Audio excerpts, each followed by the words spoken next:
fizeram uma casa para Deus pela primeira vez. Então a gente vai lembrar que isso aconteceu pela primeira vez lá no deserto. E quando o povo saiu do Egito, foi caminhar no deserto, lá Moisés, segundo a direção de Deus, construiu um tabernáculo. E ele fez esse tabernáculo, que os irmãos já devem saber, o átrio, o lugar santo, o santo dos santos, um tabernáculo que Deus deu os detalhes, as cores, como seria, os equipamentos. E aí Moisés solicitou as ofertas, todos ofertaram, e assim Deus caminhou a presença de Deus naquele tabernáculo por 40 anos ali, no deserto. Amém? Todo mundo vai lembrar disso. Mas vamos lá. Não precisa botar som não, tá? Eu sou um pouquinho diferente. Os pastores gostam do som, mas eu prefiro o silêncio. Depois do tabernáculo, depois que o povo entrou em Canaã, o que aconteceu com aquele tabernáculo? Alguém sabe? O que fizeram com o tabernáculo? O tabernáculo de Moisés que acompanhou 40 anos o povo lá no deserto. Como é que ficou aqui? Bom, depois de 40 anos, perambulando no deserto, Siló se torna a capital oficial, a capital espiritual da Terra Prometida. O que fazem? Constroem, fazem o tabernáculo, ficam no tabernáculo, que dessa vez não vai ficar mais andando para lá e para cá, em Siló. E aí, esse tabernáculo, que caminhou 40 anos, é fixado em Siló, lá em Israel, no norte de Israel. Fixado ali. E por mais alguns anos, muitos anos, talvez 300, 400 anos, aquele tabernáculo funcionou ali em Siló. E ali ficava a Arca da Aliança, que representa a presença de Deus no meio do povo. A Arca da Aliança representava a glória de Deus manifestada, o poder de Deus. E era o símbolo de que Deus estava ali e que Deus tinha uma aliança com o povo de Israel. E todas as tribos, cada tribo recebeu uma parte da terra de Israel. A terra foi dividida por 12. Os levitas não receberam, mas trabalhavam em função de Israel. E ali todas as tribos tinham que se dirigir a Siló. Nas festas bíblicas, tinham que ir a Siló, adorar a Deus, honrar a Deus ali em Siló. Aí vocês vão lembrar, tá, mas e o que aconteceu com o tabernáculo lá de Siló? Quando ele deixou de existir, como é que foi isso? Bom, vocês vão se lembrar da história do sacerdote Eli. Que chega o sacerdote Eli, ele era um profeta, era um sacerdote, cuidava do tabernáculo ali em Siló. E os filhos de Eli começaram a pecar diante de Deus. Começaram a não valorizar aquele tabernáculo. Começaram a profanar o tabernáculo. As ofertas que eram levadas, eles tocavam naquela oferta que não podia ser tocada. A oferta que não podia ser tocada, eles tocavam, enfiavam o garfo na carne que era cozida para o Senhor. Aí o que acontece? Deus desamparou o tabernáculo de Siló. Deus desamparou aquela tenda que estava ali. Deus ficou aborrecido e Deus entregou o tabernáculo de Siló nas mãos dos filisteus. E a arca que estava ali no tabernáculo caiu na mão dos filisteus. Então, lembrando aqui, agora trazendo a atenção de volta dos irmãos, lembrando aqui que depois do tabernáculo de Moisés, esse tabernáculo vai para Siló. E a arca cai na mão dos filisteus por causa da casa dele. E vamos ler o Salmo 78, agora eu quero te convidar a ler o Salmo 78, verso 58. Vamos ler o Salmo 78, verso 58. Eles o provocaram Deus, construindo altares pagãos e adorando imagens de falsos deuses no alto dos morros. 59. Sabendo-o Deus, enfureceu-se com o povo de Israel. Cansado de tanta desobediência, rejeitou seu povo completamente. Verso 60 do Salmo 78.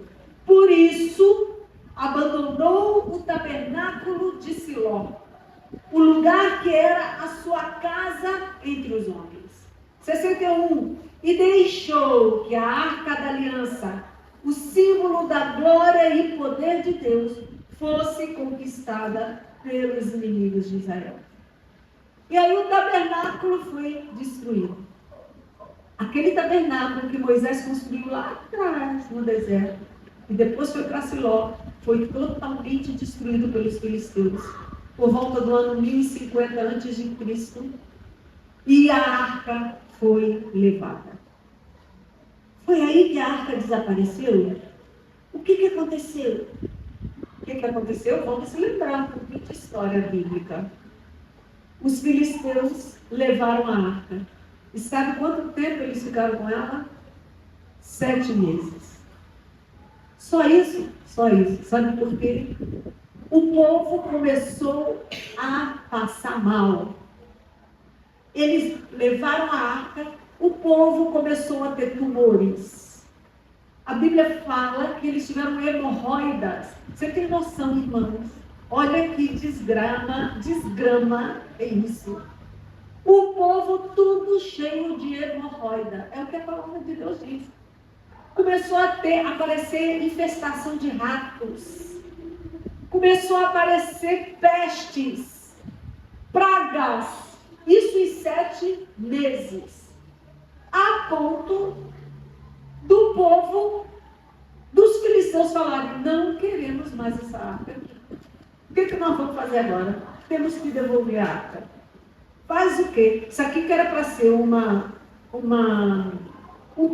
troféu da vitória que tivemos contra Israel, está sendo uma praga do nosso bem. Precisamos devolver. E aí vasculharam lá, pegaram conselhos com os líderes religiosos e eles decidem devolver a arca.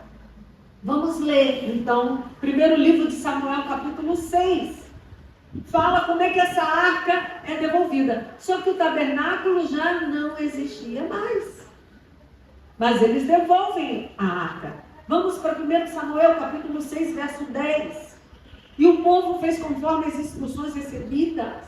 Pegaram 2 vacas com os bezerrinhos novos, amarraram na carroça, os bezerros ficaram presos no curral. Verso 11, colocaram na carroça a arca do Senhor e a caixa com imitações de ouro dos ratos e dos tumores. Verso 12, e as vacas seguiram diretamente pela estrada, ou seja, eles falaram assim, ó, solta as vacas e deixa elas irem. A gente não sabe para onde vai mandar. Deixa elas indo em direção a Israel, vão ver para onde essas vacas vão. Puxam, carregando a arca nela. E aí eles soltaram, no verso 12, as vacas foram seguindo em direção à estrada, seguindo em direção a Bet-Semes, que era já Israel, na divisa. Os filisteus é hoje onde está Gaza, a faixa de Gaza era a região dos filisteus. E fica ali bem no sul, e as vacas seguiram com a arca, não se desviaram nem para a direita nem para a esquerda, e aí os governantes filisteus foram atrás delas até chegar na fronteira. Chegou na fronteira, os filisteus pararam, não seguiram adiante, e as vacas foram com a arca. Verso 13, os moradores de Bet-Semes, que já era Israel, estavam colhendo trigo no vale, e daí viram a arca chegando. E aí eles fizeram o quê? Começaram a gritar de alegria. A arca do Senhor, ela voltou, e tal, todo mundo numa alegria só. Mas olha isso no verso 19. Olha o verso 19. Porém, a alegria dura pouco. O Senhor matou 70 homens de Bet-Semes. Por quê? Porque olharam para dentro da arca do Senhor. Eles, curiosos, Viram a arca, não satisfeitos, queriam ver o que tinham o quê? Dentro da arca. Levantaram a tampa da arca, tocaram na arca, olharam para dentro da arca. Eu fico pensando assim, não foram inteligentes. Por quê? Para morrer 70 pessoas tocando na arca, eles tinham que ter pensado assim, por que está indo lá um povo, toca, cai morto? Daqui a pouco vem outro. Até terminar os 70, eles não pararam para pensar, né? Foram 70 pessoas, insistiram. Vou lá, abri a arca, olhei para dentro, olhei para dentro, pá, foram caindo. 70 pessoas foram mortas. Aí no verso 20, diz o quê? Quem pode estar perante o Senhor, este Deus Santo? Clamaram. Aí o que aconteceu? A quem enviaremos a arca para que ela fique longe de nós? Eles queriam a arca perto ou longe? Perto ou longe? Você quer estar perto ou longe da arca? Difícil responder, né? Depende. Depende. Para eles, para os filisteus, foi terrível. A arca ali foi terrível. Para o israelense, pelo menos ali em Bet-Semes, 70 morreram. E eles queriam a arca bem longe. Bem longe. Aí no verso 21, assim mandaram mensageiros ao povo de Quiriate-Jearim, que foi a cidade na frente, dizendo, os filisteus devolveram a arca do Senhor. Desçam até aqui e levem a arca. Eles imploraram. Se ninguém tivesse morrido, eu acho que eles iam ficar quietinhos, não ia nem dizer que a arca estava ali, não é? Iam ficar com a arca por ali. Mas a arca saiu matando as pessoas que tocavam nela, que queriam olhar dentro dela, e eles disseram, venham aqui, imploravam, levem a arca, por favor. Por favor, levem a arca. Aí no capítulo seguinte, 1 Samuel, capítulo 7, continuando a história, os homens da cidade vizinha de Quiriate-Jearim vieram e levaram a arca do Senhor para a casa de uma pessoa, de um homem, chamado Abinadab. Falaram assim, já sabemos, tá? Então vamos fazer o que com essa arca? Vamos levar para a casa de Abinadab. Ela saiu de lá, os filisteus trouxeram, matou 70 aqui, vamos levar para a casa de Abinadab. E aí pegaram o filho de Abinadab, no verso 1, o filho de Abinadab, consagraram esse filho, Eleazar, só para cuidar da arca. Olha, nós vamos consagrar você, e você vai cuidar dessa arca. E no verso 2, de 2 Samuel 7, diz que a arca permaneceu ali, em Quiriate-Jearim, por 20 anos. E durante esse tempo, o povo todo de Israel vivia em grande tristeza. Tristeza, porque parecia que o Senhor tinha abandonado o seu povo. E aí, quando a arca volta, o tabernáculo é destruído, os filisteus levam a arca, devolvem a arca vai parar na casa de Abinadab e fica 20 anos lá. Ninguém fala mais da arca, é um silêncio total. Eleazar fica cuidando da arca e o povo sente tristeza. Por quê? Porque não havia mais a presença de Deus. Os profetas se calaram, a presença de Deus tinha se afastado, porque a arca estava na casa de Abinadab. Maravilha! Os anos se passaram. Cerca de 50 anos, Davi se torna rei. Davi é elegido rei de Israel. Aí em 2 Samuel, capítulo 5, é uma historinha que é bom a gente lembrar, porque se você perguntar assim para os crentes, eles não sabem. A arca aconteceu o que com o tabernáculo? Depois que entraram na terra de Canaã, e aconteceu o que com a arca? Aí no segundo livro de Samuel, capítulo 5, fala que Davi se torna rei. Verso 1, então vieram a Davi em Hebron, representantes de todas as tribos de Israel, para lhe prometer fidelidade. Eles disseram para Davi, nós somos seus irmãos. Sangue do seu, sangue de seu. Verso 3. Todos os líderes de Israel foram se encontrar com Davi em Hebrom. Ali ele fez uma aliança com eles perante o Senhor, e eles ungiram Davi rei de Israel. Verso 6. O rei Davi partiu depois com as suas tropas para Jerusalém. Presta atenção, é a primeira vez que o nome Sião aparece na Bíblia. Sião, a cidade de Deus, a cidade do grande rei. Sião é a primeira vez aqui.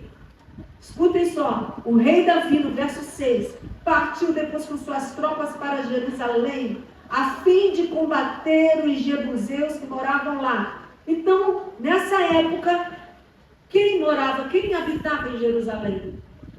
Era um povo chamado de jebuseus. E, às vezes, aquela região ali era chamada de Jebus. Jebuseus habitavam ali.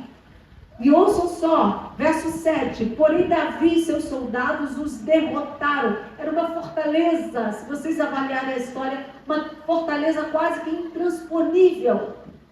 Davi conseguiu, junto com os homens deles, derrotar aquela fortaleza dos jebuseus, chamada de Fortaleza de Sião. Davi consegue destruir, no verso 7 diz que eles derrotaram a fortaleza de Sião. E aí Davi troca o nome, em vez de ser Fortaleza de Sião, será chamada Cidade de Davi. A cidade de Davi, você pode pensar que é uma coisa muito longe. Não, aqui está onde era o antigo templo de Salomão, que hoje é destruído, e hoje tem aquela mesquita. E aqui do ladinho é a fortaleza de Davi, a cidade de Davi. E aí, no verso 9, então Davi fez da fortaleza de Sião a sua morada e chamou-a de cidade de Davi. Davi conquistou e disse, a partir de agora, ela será a cidade de Davi. Eu vou construir aqui a minha fortaleza e Sião passa a ser a cidade de Davi, onde Davi passou a morar e governar Israel daquela cidade. E Davi, com todo o povo de Israel, fez ali um lugar de adoração. Foi quando a adoração saiu de Siló e passa para a cidade de Davi. Por isso que a samaritana fala assim, mas tem um conflito. Uns dizem que devemos adorar nesse monte, mas os outros, que a samaritana estava lá no norte de Israel. Mas outros dizem que é lá em Jerusalém. Afinal, em qual monte que devemos adorar? Lembram disso? Da mulher samaritana falando com Jesus? A Jesus haverá um dia que nem nesse monte nem no outro. E aí ele começa a evangelizar. Mas por quê? Porque algumas tradicionais, principalmente os do norte, continuavam adorando em Siló. Mas depois que Davi se tornou rei, ele constrói a cidade de Davi, a fortaleza de Davi, e leva a adoração de Deus. Você vai entender por que a adoração passou a ser na cidade de Davi. Porque Davi sentiu o desejo de trazer a arca. O que acontece? Davi pensa e fala assim, eu vou trazer a arca que está aonde? Vamos descobrir. Está na casa de um tal Abinadab. Então tá, eu vou construir aqui na cidade de Davi uma tenda. Por quê? Porque o tabernáculo em Siló havia sido destruído pelos filisteus. Vou trazer uma tenda e vou trazer a arca da casa de Abinadab aqui para essa tenda em Sião, na cidade de Davi, na cidade do grande rei Davi.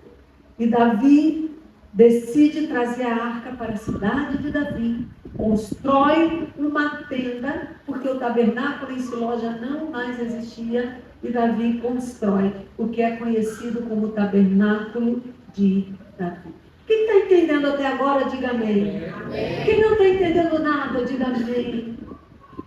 Olha bem. Mas por que essa história fica um pouco pouco esquecida. E às vezes até nós, cristãos que pregamos, e ficamos meio confusos. Como é que foi o tabernáculo? Como é que se estabeleceu o culto? Como é que se saiu do deserto para Israel e de Siló foi para Jerusalém? E aí, quero que você abra em 2 Samuel 5, que é o capítulo seguinte daquele que a gente leu. Vamos avançar um capítulo só. Vamos ler verso 1. Davi reuniu novamente os melhores homens do exército de Israel. Davi vai, escute isso, ele pega os melhores. Sabe quantos homens Davi selecionou para ir buscar a arca? Tá ali, ó. 30.000 homens. Gente, 30.000 é gente demais para buscar a arca. Davi queria fazer algo excepcional. Davi falou, gente, é um momento inesquecível. Nós vamos buscar a arca lá na casa de Abinadab. E Davi reuniu 30 soldados, não foi do povo não, 30 guerreiros. E nós vamos buscar essa arca. No verso 2, diz que Davi partiu com todo o povo que estava com ele, aqueles soldados todos, e foi para Baalim de Judá, que é o nome do lugar onde estava, para dali buscar a arca de Deus. Olha, vem todo mundo para cá, agora nós vamos sair daqui em procissão e vamos buscar a arca na casa de Abinadab, sobre a qual se invoca o nome do Senhor dos exércitos, que está sentado no trono e dos querubins. Verso 3. A arca de Deus foi colocada sobre um carro novo. E eu acho que essa história vocês já conhecem. Como Davi faz para transportar a arca para Jerusalém? Alguém aqui conhece essa história? Diga-me, quem conhece? Quem não conhece ainda? Pode falar. Pois bem. Então vamos lá. Davi prepara um carro bonito de boi. Ó, verso 3. A arca de Deus foi colocada sobre um carro novo, um carro zerinho. Seria agora o quê? Um carro desses aí bonito, um Camaro, né? Vamos, um carro zerado, bonitão. Bota a arca. Tira da casa de Abinadab a arca. Cuidado, vamos lembrar que 70 homens morreram porque olharam para dentro. Vamos ficar atentos. Tira da casa de Abinadab, que estava situada numa ladeira, era uma descida, era um monte. E aí, Eleazar, vocês lembram que eu falei de Eleazar? Ele desaparece. Aquele que foi ungido para cuidar da arca, some da história. Será por quê? Abinadab pega 2 filhos, Uzá e Aiô. Uzá e Aiô, filhos de Abinadab, iam na frente, guiando o carro, a carroça, o carro de bois. Vieram puxando a carroça.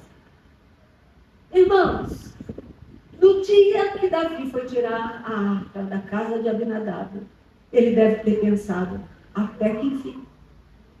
Ou seja, imagina ter dentro da sua casa um objeto que pode te matar a qualquer instante. Você tem noção disso? Quantos têm noção disso? Você imagina você ter a Arca da Aliança que supostamente 70 pessoas entraram ali, tentaram mexer ali. Então você andava dentro de casa e falava, não chega em pé, pelo amor de Deus, você quer morrer? Você quer morrer? Não chega aí perto. Criança brinca para lá, criança. Devia ser aquele quarto que o povo passava e falava assim, vou para longe. E ficou ali mais de 20 anos, irmãos. Alguns sugerem que foi até 40 anos. Que alívio quando o rei Davi falou assim, estou pegando a arca. Pelo amor de Deus, até que enfim. Já era a hora. Eu estou cansado. Meu filho Eleazar, nunca mais Eleazar, ninguém nem ouviu falar. Deve ter morrido cuidando da arca. Porque ele sumiu da história. E Abinadab se sente o quê? Aliviado. Porque o rei Davi decide levar a arca embora. Ele ficou com aquela arca lá, não sei quantos anos, os filhos cresceram, ele virou avô, e aquilo, tanto que você não ouve falar da arca. Aquilo foi uma obrigação para Abinadab. Foi um peso. Cuidar da arca foi um peso, foi um dever. Sabe quando o ministério acaba sendo pesado para as pessoas? Está ali. A arca está aqui dentro da minha casa. Mas criança sai de perto. Quando é que esse rei vai vir buscar? Será que alguém vai tirar isso aqui daqui? Ah, vou para a igreja. Misericórdia. Se eu pudesse, eu ficava em casa. Eu já não aguento mais. Ah, não aguento mais aquela igreja. O irmão André estava falando. É André, né? O louvor? Anderson. Saímos lá de Barra da Itabora para ir, para adorar. Aí você imagina se isso é um peso. Ah, eu vou sair lá da minha casa. Ah, não vou. Ah, tenho que ir para a igreja hoje, ficar ouvindo a palavra. Ah, eu tenho comida para fazer. Eu tenho roupa para lavar. Ah, eu já não aguento mais aquela igreja. Eu já não aguento mais aqueles irmãos. Já não... Quando a obra se torna um peso. Quando está na casa de Deus, já não é alegria. E a arca na casa de Abinadab estava assim. Ficou ali muitos anos. Tem gente que é crente a vida toda. Ah, eu sou crente há quanto tempo? Crente há muitos anos. Nem sei quanto tempo mais. Ah, você pensa em largar Jesus? Nunca. Mas a leveza da adoração já sumiu há muito tempo. A alegria de vir para a casa do Senhor já desapareceu faz tempo. Irmãos, eu falo isso em todo lugar que eu vou, na minha igreja, e não me canso. Eu sou evangélica desde que nasci. Meus pais eram pastores. Eu me tornei pastora cedo, aos 27 anos de idade. Eu hoje tenho muitos anos de idade. Muitos anos de idade. Já sou idosa pela lei. E quando foi que eu me cansei, que eu me desviei? Nunca. Nunca me desviei. A sério, foi porque seu pai obrigava? Não. Apesar do meu pai obrigar. Os meus irmãos mais velhos, nós somos de uma família de 11 filhos. Meus irmãos mais velhos se desviaram. Ficaram jovens e desviaram. Eu sou a 8ª filha. Nunca quis me desviar. Sempre, desde pequena, eu amei Jesus. Eu amei Jesus. Mas, você já cansou da igreja? Você já cansou? Irmãos, muitas vezes eu já me cansei. Ainda mais que eu sou líder desde jovem, desde adolescente eu sou líder. E tem hora que a liderança cansa. E eu me tornei pastora muito cedo. E tem hora que os problemas dos irmãos cansavam. Já tive burnout. Uma depressão de tanto cuidar dos outros. É chamado burnout, ou seja, você cuida tanto dos outros e esquece de você. Já passei várias fases na minha vida. Eu nunca deixei Jesus. Mas a pergunta é, quando é que isso deixa de ser um prazer e se torna uma obrigação na sua vida? Essa é a questão. Quando é que cuidar das coisas de Deus deixam de ser alegria para se tornar um peso, um fardo? E foi exatamente isso que aconteceu com Abinadab e os filhos dele. E assim como hoje, muitos servir ao Senhor, para muitos se tornou um peso. Participar, ser participante assíduo de uma casa, ser plantado numa igreja, se tornou um peso. A gente vê muito crente circulando. Ah, minha igreja cresceu, mas se você olhar, cresceu com quantos novos convertidos? Ou foi rodízio de igreja? E agora, irmãos, é rodízio de igreja. O crente está aqui, ai, não gostei, aí fui para outra, aí não gostei, fui para outra, aí não gostei, fui para outra. Rodízio. E as pessoas começam a entender, a viver com isso como uma obrigação. Ah, não gostei do pastor. Ah, não gostei da esposa do pastor. Ah, eu não gostei do louvor. Ah, eu não gostei do pregador. Ah, eu vou procurar outra igreja. Não querem ser árvores plantadas.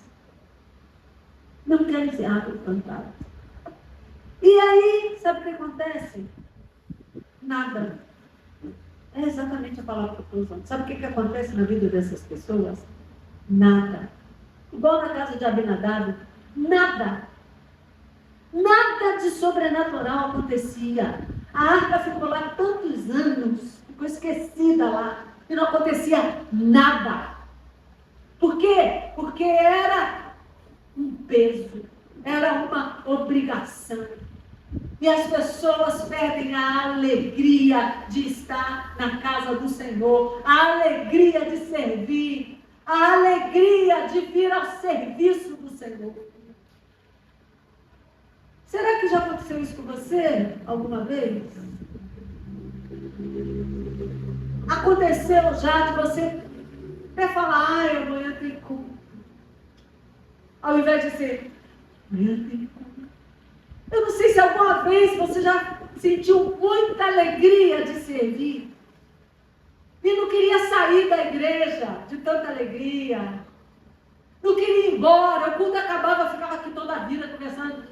Do povo falar assim, gente, vamos embora, tem que fechar a igreja, meu povo. Bora, bora. Ai, mas é uma maravilha ficar aqui. Ao contrário, muita gente fica olhando o relógio, que hora vai acabar, que hora vai acabar. Para no domingo vir de novo. Desculpa, irmão, para fazer isso é melhor você ir à missa. Porque na missa, você vai lá, cumpre aquele horário, toma a hóstia, seus pecados são perdoados e você vai para o céu, senão para o purgatório. E está tudo certo. É melhor você ir à missa todo domingo. Por quê? Porque para servir ao Senhor, você precisa amar, você precisa se alegrar. Aleluia.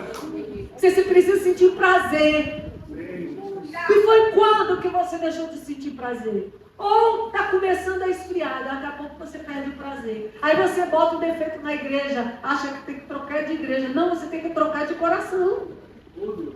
Tem que trocar de igreja. Tem que trocar de coração. Porque aí o efeito Cinderela da outra igreja também vai acabar. E aí sai de novo de igreja, porque o efeito Cinderela acaba. Irmãos, Abinadab estava saturado daquela arca lá. E a gente tem feito muito isso com as coisas de Deus na nossa vida. E aí, quando Davi sai em procissão com a arca, o filho de Abinadab, os dois filhos na frente. Aí o que aconteceu? Estavam marchando alegres. Todo mundo, aqueles 30 mil homens, tudo de ramo de árvore na mão, instrumentos, tinha música, tinha pandeiro, tinha tambor, tinha harpa, todo mundo cantando e tal. Davi todo feliz, todo mundo dançando ali, conduzindo a carroça. Aí no verso 6, quando eles passaram numa rua, descendo a ladeira, o que aconteceu? Os bois que estavam puxando a carroça, que Uzá e Aiô vinham puxando, tropeçaram nos buracos, nas pedras. A arca fez o quê? Tombou. Nessa que a arca tomba, Uzá rapidamente, como que fala? Reflexo. Você viu? Quando você está tão acostumado. Irmãos, eu fui criada na igreja. A igreja do meu pai, a minha primeira igreja, eu brincava de casinha na igreja. Era um caminho assim que passava por trás, dava na minha casa. Então, ali eu brincava de casinha. Minha mãe já me esqueceu na igreja, dormindo, debaixo do balcão da cantina. Uma outra, quando eu acordei, tudo escuro, tudo fechado. Aí escutei, não sei quem me chamando, Denise, eu tô aqui, eu tive acordou na hora de dormir, que viu a cama vazia. Falou, mãe, acordou minha mãe. Denise não está aqui não. Esqueceu ela na igreja. Olha, Deus é bom, irmãos. Até esquecida da igreja da fui. Esqueceram de mim. Na hora que estava cavando uma cisterna na igreja, foi cavando. Eu entrava dentro da cisterna do buraco para brincar de casinha. Só que cavou mais. Eu desci, mas não vi que não dava altura para sair. Pulei e fui brincar lá dentro. Foi todo mundo embora, começou a escurecer, saiu eu. Quem disse que eu saía? Fiquei dentro da cisterna. E agora, gente? E agora? Será que alguém vai lembrar que eu estou dentro da cisterna? Ninguém nem sabia que eu estava ali. Aí tinha ensaio coral. Escutei os irmãos chegando e comecei a gritar. Gente, socorro! Tudo escuro, era de noite. Ninguém me deu falta, irmão. Eu ficava tanto na igreja que ninguém me dava falta. Era tanto filho que minha mãe tinha também. Gente, aí não sei quem foi lá, me tirou de dentro da cisterna. Saí eu com as panelinhas, com as bonecas, saí e fui para a igreja. Ninguém nem notou que eu estava dentro da cisterna.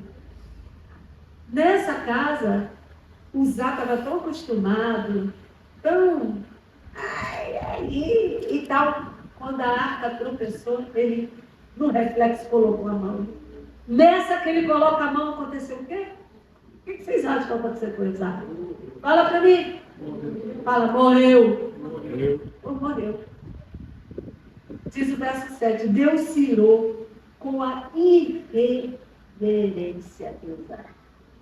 Sabe qual é o problema da gente acostumar com Deus? A gente se torna irreverente, já não liga mais. Estou acostumado com Deus. Estou acostumado aqui na igreja. Se vocês ouvirem as histórias de povo que vai para dentro da igreja, para fazer coisa errada, escondido, achando que vai ficar por isso mesmo. A arca virou, Zá tentou tocar. Cuidado, altar continua sendo altar. Cuidado, não é porque as pessoas não se importam, a arca nunca deixou de ser arca. A arca não deixou de ser arca. O Zá esqueceu disso. O Zá cresceu olhando para aquilo ali. Ficou mais de 30 anos, mais de 20 é certo, olhando para aquilo. E no dia que ela caiu, ele achou que ele era tão íntimo, que todo mundo podia morrer, mas ele não, estava de boa. Ele, não ia acontecer nada com ele. Eu sou da casa. Eu nasci, criei com essa arca olhando aí para mim. Estou acostumado. Deixa que eu boto a mão. E acabou morto. Ali mesmo, do lado da arca. Ele caiu durinho, torto.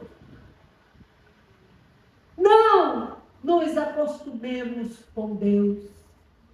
Não vamos nos acostumar com Deus. Não vamos nos acostumar com a obra. Eu tenho 61 anos de idade, 61 anos dentro de uma igreja. Não me acostumo com Deus. Não venha para cá, porque o pastor vai ver que você não veio e vai te ligar, vai perguntar por que você não veio. Não seja por isso que você venha. Venha por temor. Venha por reverência, venha por amor, venha por alegria de servir ao Senhor. Conhecendo que essa casa é uma casa preciosa. Uma casa preciosa. E aí Davi vendo aquilo tudo, diz o verso 10, ele resolve não levar mais a arca do Senhor para a cidade de Davi. Davi decidiu, como é que pode? Quem é que vai conseguir lidar com a presença de Deus? Quem é que pode lidar com a arca? Quem é que pode lidar com essa situação? Não vai ter jeito. E aí Davi faz o quê? Bota a arca na casa mais próxima, a casa de Obed-Edom. Escute isso. A arca ficou mais de 20 anos na casa de Abinadab. Não aconteceu nada. Ao contrário, matou o filho dele. A arca ficou na casa de Obed-Edom 3 meses só. 3 meses só. E a palavra diz o quê? Verso 11. Olha, lê aí o verso 11, o que diz? A arca do Senhor ficou na casa dele por 3 meses.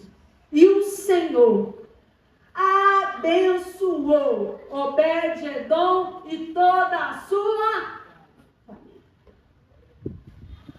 A mesma arca que não fazia nada na casa de um, em 3 meses abençoou a casa do outro e a família dele. Quem pode dizer amém? Amém. Diga amém de novo. Amém. E Davi ficou sabendo disso. Ei, está sabendo? Nunca ouvimos isso antes. Essa arca dava medo. Essa arca botava medo em qualquer um. Mas está sabendo a novidade? Que a casa de Obed-Edom está abençoada. E ele começou a ficar rico. Em 3 meses o cara era pobre, ficou rico. A família dele era pouca, ele ficou muito. Tinha umas 2 vaquinhas, agora já está com um monte de vaca, um monte de boi, um monte de ovelha. Em 3 meses o cara prosperou. Tem alguma coisa acontecendo, rei Davi? Davi, o quê? Se em 3 meses a arca... Não, eu quero essa arca aqui. Eu quero a arca e vamos trazer a arca. Não, eu vou me animar, vou buscar essa arca de novo. Eu vou buscar. Porque essa arca é abençoada, é a presença de Deus. Eu quero estar perto da arca, eu quero estar preso da presença de Deus. Eu construí uma tenda para ela, porque eu quero ela aqui perto de mim. Eu quero essa arca perto de mim. E aí Davi manda para trazer, só que dessa vez Davi faz tudo diferente. Davi olha, vamos lá, busca na palavra, busca nos escritos, como é que se lida com a arca. Davi foi buscar na palavra, como lidar com a arca. Diga assim, como lidar com a arca. Irmãos, nós temos que aprender a lidar com Deus. Não é de qualquer forma, não é do jeito que a gente acha, não é porque eu brincava de casinha na igreja, não é porque eu brincava de panelinha na igreja, de escola, de professora, que eu posso lidar com a arca de qualquer forma. Tem uma maneira de lidar com a arca.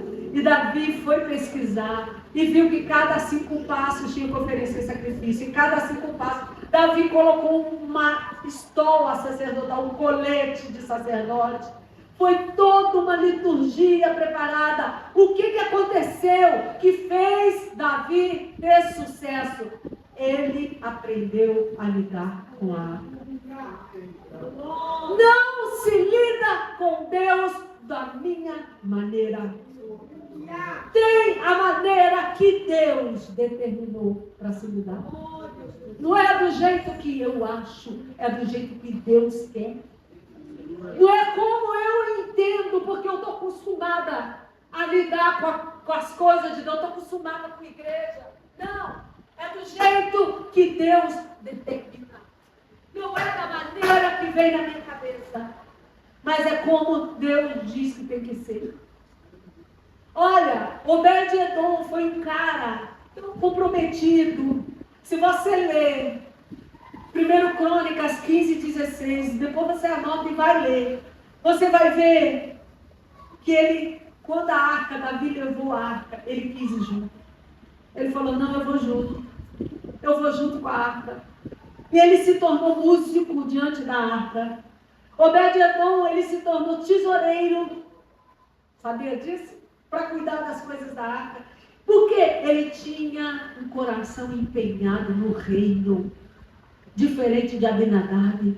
Obed-Edom tinha um coração empenhado no reino. Ele se tornou músico, ele se tornou tesoureiro. E ele era líder. Diga assim, líder. Ninguém quer ser líder na igreja. Todo mundo quer sentar e ser servido. Mas Deus nos chamou para servir. Diga assim, eu fui chamado para servir. Quem está entendendo isso, diga amém. Diga, eu fui chamado para servir. Obed-Edom foi líder de 68 músicos. Ele fez uma escala de 68 pessoas só para cuidar da arca. E ele era o líder. Ele era o líder. Ele tinha um coração comprometido com a obra. Ele era tão comprometido que ele pediu, rei Davi, eu posso continuar cuidando da arca? Está lá na palavra. Ele tinha um coração alegre, ele não fazia por peso, ele não fazia por obrigação. Ele estava feliz, ele não queria ficar sem a presença da arca. Ele não queria ficar longe da arca. Ao contrário das pessoas ingratas, que estão sempre reclamando, tudo arruma um jeito de reclamar, arruma um jeito para falar da igreja, arruma um jeito para falar do pastor, arruma um jeito para reclamar, está sempre murmurando. Você foi chamado para servir e não ser servido. E ao contrário, Obed-Edom tinha um coração empolgado, ele era motivado, ele não ficava desanimado. Então ele decidiu cuidar da arca o resto da vida. Que você decida, irmão, servir ao Senhor o resto da sua vida. Porque eu, quando era criança, fiz um pacto com Deus. Eu me recordo, eu estava debaixo de um pé de amêndoa, eu tinha uma rede, eu deitada naquela rede, lendo a Bíblia que meu pai tinha me dado de presente, que eu tinha aprendido a ler. Eu lembro quando eu fiz um pacto com o Senhor. E eu disse, Jesus, eu estava lendo o texto de Jesus, quando ele falava dos fariseus. O que adianta lavar o copo por fora e não lavar por dentro? Sepulcros caiados, todo bonito por fora, mas por dentro horrível, mas não disse. Aquilo me moveu tanto, eu era tão menina, aquilo me moveu tanto que eu fiz um pacto com o Senhor. E quando eu vi meus irmãos mais velhos se desviando, eu falei assim, Senhor, se um dia eu for me desviar, antes disso, me leva. Me leva. Nunca me deixe me afastar do teu caminho. Eu fiz aquele pacto. Eu não sei exatamente quantos anos eu tinha, talvez uns 8 anos. Eu já sabia ler, eu lia a Bíblia, mas talvez uns 8 anos de idade. E eu fiz aquele pacto. Eu tinha sido batizada com o Espírito Santo e fiz esse pacto com o Senhor. E nunca desejei sair da presença do Senhor. Não foi medo de morrer, não, porque Deus tinha o meu pedido, que Ele me matasse se eu fosse sair da presença dele. Foi assim. Ele tinha, Obed-Edom tinha decidido servir, cuidar da arca pelo resto da sua vida. Que você hoje, irmão, se você ainda é influenciado pelas coisas externas, se qualquer coisa te aborrece, se qualquer coisa te chateia, que aí você já não quer mais vir na igreja, você já começa a achar defeito, você tem que se analisar, tem que ver assim, como é que é o meu temperamento? Eu sou assim, eu sou irritadiço, eu fico desanimada à toa. Então, Senhor, se isso for acontecer, Senhor, me livra antes. Me livra antes. Você tem noção, irmão, do que é viver, para no final você ir para o inferno? Tem ideia disso? Senhor, não conhece o que eu vou ser lá na frente, Senhor. Não permita nada, não. Se eu tiver que, sabe, te envergonhar, me leva agora. Não deixe isso acontecer comigo. E Obed-Edom foi esse cara. Por fim, é onde a gente chega no final. Davi consegue levar a arca. E ele tinha preparado uma tenda. E que ficou conhecido como o tabernáculo de Davi. Ficou ali, talvez uns 40 anos. Uns 40 anos antes do templo ser construído, antes do templo ser erguido. E sabe como é que foi ali? Foi tudo diferente do que tinha no tabernáculo de Moisés. O tabernáculo de Davi foi tudo diferente. Se você lembrar como o nome Sião era importante nas Escrituras, Romanos 11:26, de Sião virá a salvação. Isaías 2:3, Sião é o nome do Senhor e é o monte do Senhor. Há várias referências sobre Sião. E o tabernáculo de Davi, ali em Sião, abriga a Arca da Aliança, pelo menos por 40 anos, representando a mudança da lei para a graça, das tábuas da lei do Sinai, da aliança mosaica para a aliança messiânica. tabernáculo de Davi, diferente do tabernáculo de Moisés, não tinha véu que separava o lugar santo dos santos dos demais. O tabernáculo de Davi, diferente do que era no tabernáculo de Moisés, onde só os sacerdotes podiam entrar, e no Santo dos Santos, uma vez por ano, o principal dos sacerdotes. Ali era um acesso direto à adoração, intercessão. Davi estabeleceu turnos de 24 horas por 40 anos. 40 anos. Teve 24 horas de adoração sem parar um minuto.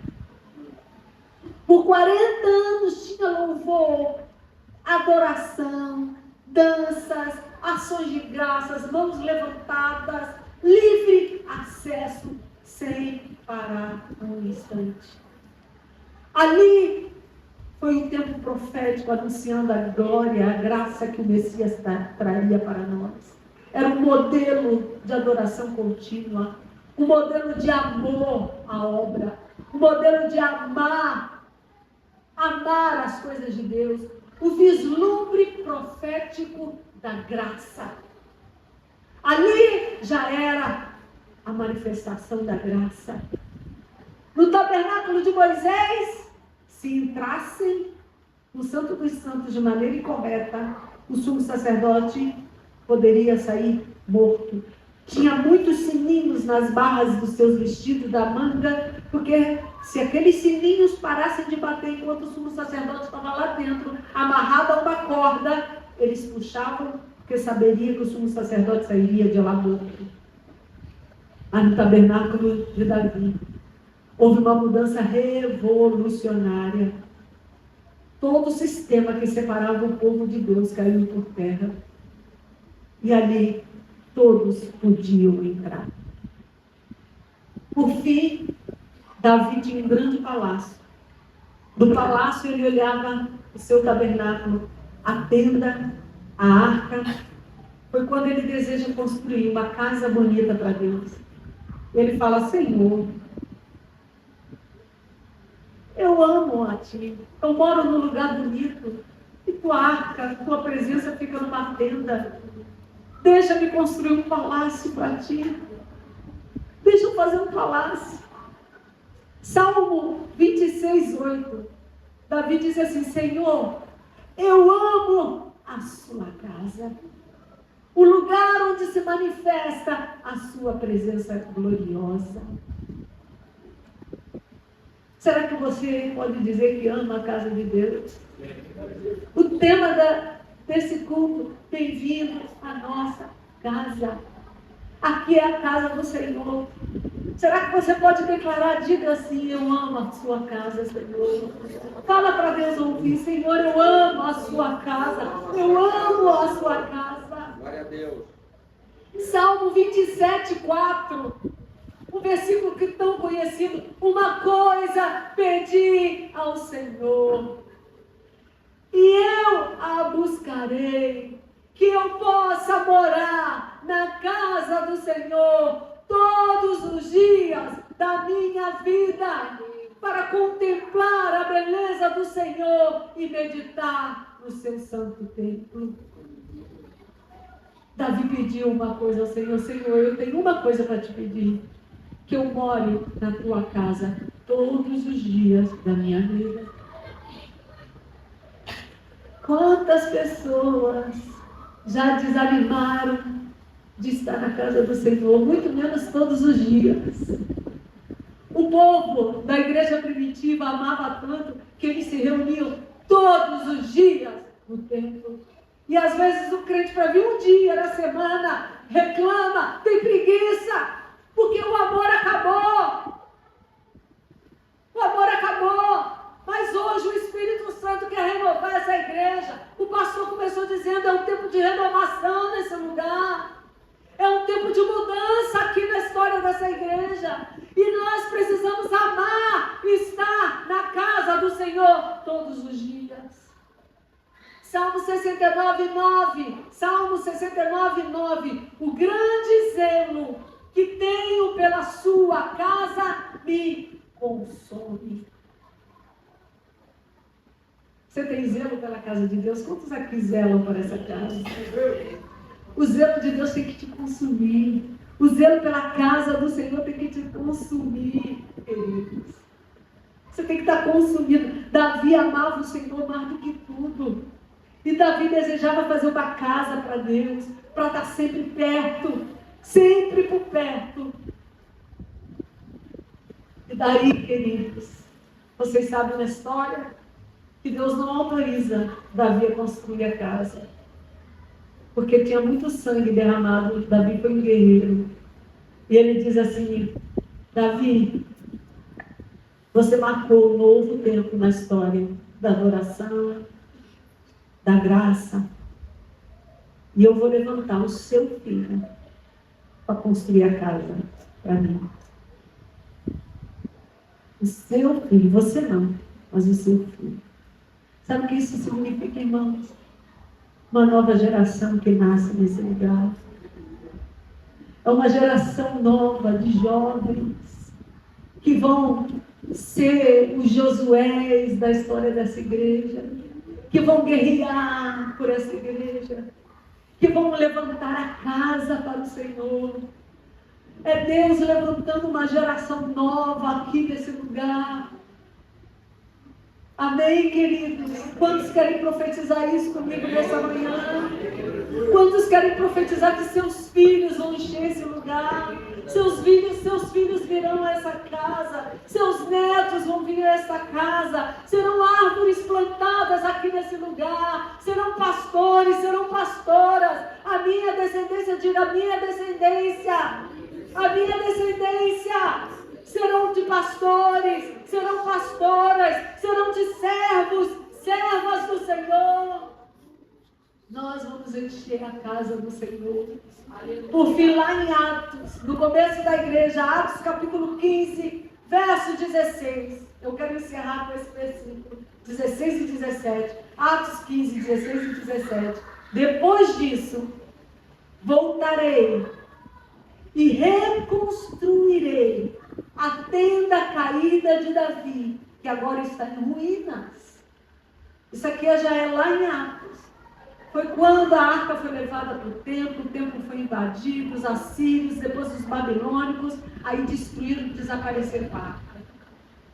Depois da invasão babilônica, desapareceram a arca. E o povo ficou cultuando em volta do templo. Até hoje, tudo por crescer o templo e será governado pelo anticristo está pronto. A única coisa que eles não podem copiar é a arca. Ela está desaparecida e foi desaparecida para sempre. Mas o Senhor diz: consertarei o que estiver quebrado. Diga assim: consertarei o que estiver quebrado. Restaurarei as suas ruínas. Repita: restaurarei as suas ruínas. Diga assim: Deus, conserta o que está quebrado na minha vida, na minha família. Restaura as ruínas. E aí o verso 17 diz: para que também o restante dos homens busque o Senhor, e todos os gentios sobre os quais tem sido invocado o meu nome, diz o Senhor, que faz estas coisas. Reconstruirei a tenda caída de Davi. Sabe o que é interessante? Quando a palavra diz Cristo como filho sobre a sua casa, a casa qual somos nós. A casa qual somos nós. Hebreus capítulo 3, verso 6. Mas Cristo como filho sobre a sua própria casa, a qual casa somos nós. Diga assim, levanta a sua mão direita e diga: eu sou a casa